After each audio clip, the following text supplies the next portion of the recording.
اشرف شلتوت، مساء انوار يا اشرف. مساء الانوار يا شكوكو. شكوكو مين؟ طالب مين يا اشرف؟ يا اشرف قطع اشرف. طيب.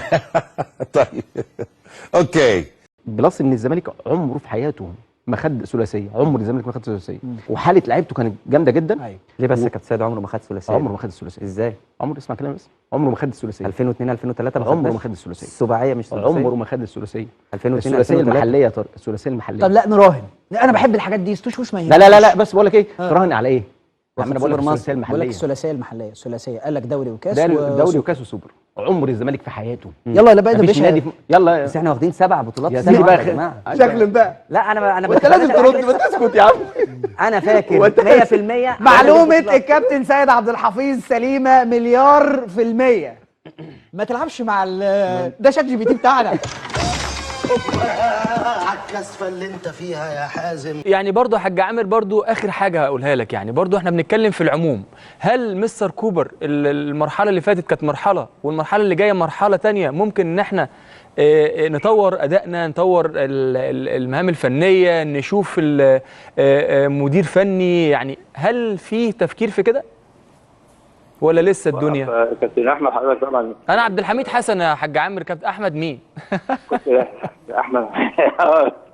كابتن احمد حسام ميدو. كابتن ميدو. ايوه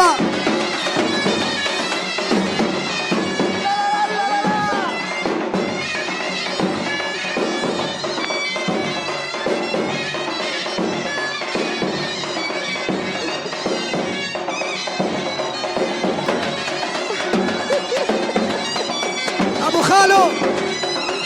كل اللعيبه بتاع جيلنا متهيألي كان امام عاشور لو حب يرجع مصر. لا مش هيرجع على الاهلي، لا. انا بالضمان بقول لك لا. الضمان ليه؟ ايه؟ في عدد كبير جدا من اللعيبه. مين في الزمالك دلوقتي اللي لا يمكن يروح الاهلي؟ زملكاوي. زملكاوي؟ امام. ومين في الاهلي؟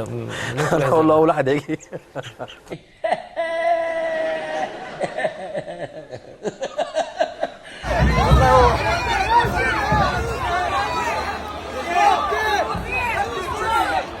قسما بالله والله العظيم ما معايا فلوس، ما عايز فلوس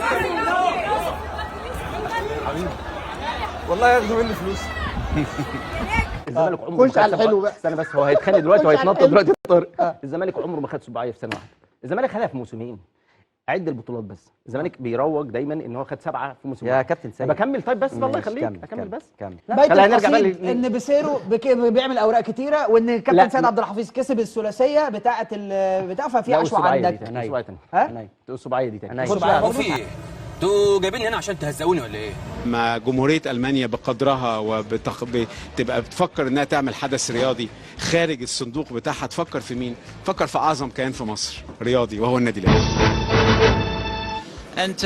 نحن لم نختار الأهلي، الأهلي عرض علينا المشاركة في هذه البطولة ورعايتها ونحن قبلنا، فالنادي الأهلي جار لنا في السفارة الألمانية. الإحراج ده طب يا فؤاد بيه يا دوب عشان ألحق المترو. سلام يا فندم. هو دي خطر جدا.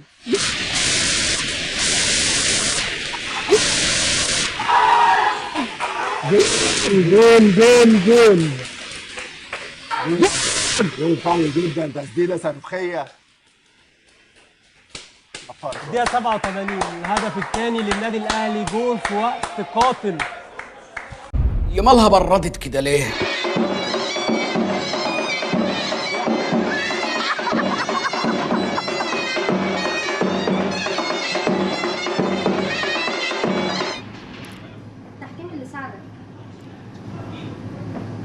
انا مش هرد عليكي. انا مش هرد عليكي بصراحه. انا مش هرد عليكي عشان ده كده مش في المضمون خالص. ما حدش بيساعدني خالص، خلي بالك. لا انت وجهه نظرك تقوليها هناك في الجورنال بتاعك، ما تقوليش عندي انا. بعد اذن حضرتك وجه كلامك ليا بعد اذنك. لا لا لا انت بتتكلم كلام مالهاش دعوه بالصحافه خالص. فين التحكيم اللي يساعدني؟ ما تروحي طب انتقدي التحكيم لو انت جدعه. بتنقديني انا؟ راجعي انت ايه؟ راجعي انت، ما تراجعنيش انا. انت محروق دمك ليه؟ محروق دمك ليه يعني؟ محروق دمك ليه؟ ما انا مش عارف محروق دمك ليه. ده الطبيعي، ده انا كويس ان انا ما كسبتش. كابتن احمد كان زمانك بقى جالي الجلطه. لو سمحت وجه كلامك ليا لو سمحت. لو سمحت. بقعدي في المدرجات شجعي، مالكيش دعوه بالصحافه. انت مالكيش دعوه بالصحافه، تقعدي ماسكه علم النادي الاهلي وتشجعي. بتحطي نفسك في مواقف بايخه. الاهلي كسب 2-1 بصعوبه، وكان ماتش صعب جدا على الاهلي، لدرجه انه حتى مسؤول الزمالك وقتها كانوا خايفين ان تبقى النتيجه تقيله. فاكر الماتش ده اللي قال لك عمل مكافاه اجاده للاعيبه الزمالك.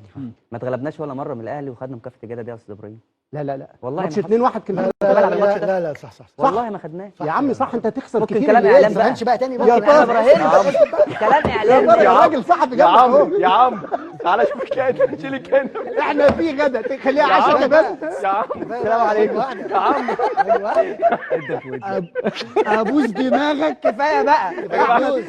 احلى نهايه في الدنيا دلوقتي، احلى نهايه في الدنيا شيكا هيختمها. احلى نهايه في الدنيا